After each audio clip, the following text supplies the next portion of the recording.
हाय सांग माने जय जगन्नाथ। चलतु आज बनैबा संबलपुर एक प्रसिद्ध रेसिपी चाउल बरा। देखंतु चाउल बरा प्रस्तुति पाई हमको राति उषना चाउल को बतराई देवा को पड़िबो। सकाळु से चाउल को आमे ग्राइंडिंग करि देबा आउ सेथिरे अल्प किछि बेसन जीरा भृसंगा पत्र कला जीरा पियाज ए सबु पकई देबा। देखंतु लूण अल्प टिके बटा बिरी ये सबू दे आमको कौन करने को पड़ो ना फेंटी देवा पड़ो। देखंतु आमको ये गोले देवा पड़ो। देखंतु कौ भली भाव में आम गोलाउचे ये गोड़े देना आमको 15 ରୁ 20 मिनट छाड़ीदे ता फर्मेट हो जाइथिबो। सांग माने देखंतु केमिति फर्मेट हो जाइछि। आउ एबे आमे छोट छोट बड़ा तैयारी करिबा।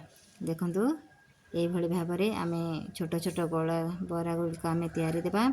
आउ ये बरा सहित टमाटो चटनी हो कि तेंतुलीर चटनी हो बहुत स्वादिष्ट लगी थाए। देखंतु कौ भली भाव में आम बरा गुड़िक छोट छोट ये आम तैयारी करदेबा।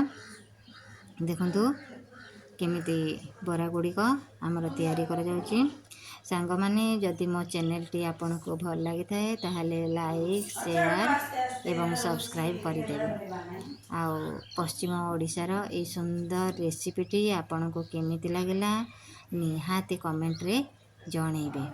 देखंतु सांग माने को भली भाव रे हमर बरा गुड़िक एबे प्रस्तुत हो जाइछि। आमे मीडियम आंच रे ए बरा गुड़िक आमे छाणीबा। देखंतु को भली भाव में केते सुंदर सुंदर कुनी कुनी बरा गुड़िक होइछि। देखंतु सांग माने ए भली भाव में आमर बरा गुड़िक एबे प्रस्तुत हो जाइछि। देखंतु को भली भाव केते सुंदर लागुछि। आउ निहाती थरे ट्राई करिवे आ मते निश्चय जणेबे। देखंतु सांग माने को भली भाव में आमर बरा गुड़िक होइछि।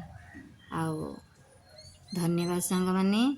आर थर को आउ गोटे नुआ रेसिपी नहीं आपण पाखरे पहुँचबी। देखंतु केते सुंदर होइछि आउ केते ऊपरटा पूरा क्रिस्पी भीतरटा पूरा जालीदार। देखंतु को भली भाव में आमर ए बरा गुड़िक प्रस्तुत होइछि। पुणी आसीबी गोटे नुआ रेसिपी नहीं नेक्स्ट ब्लॉग रे।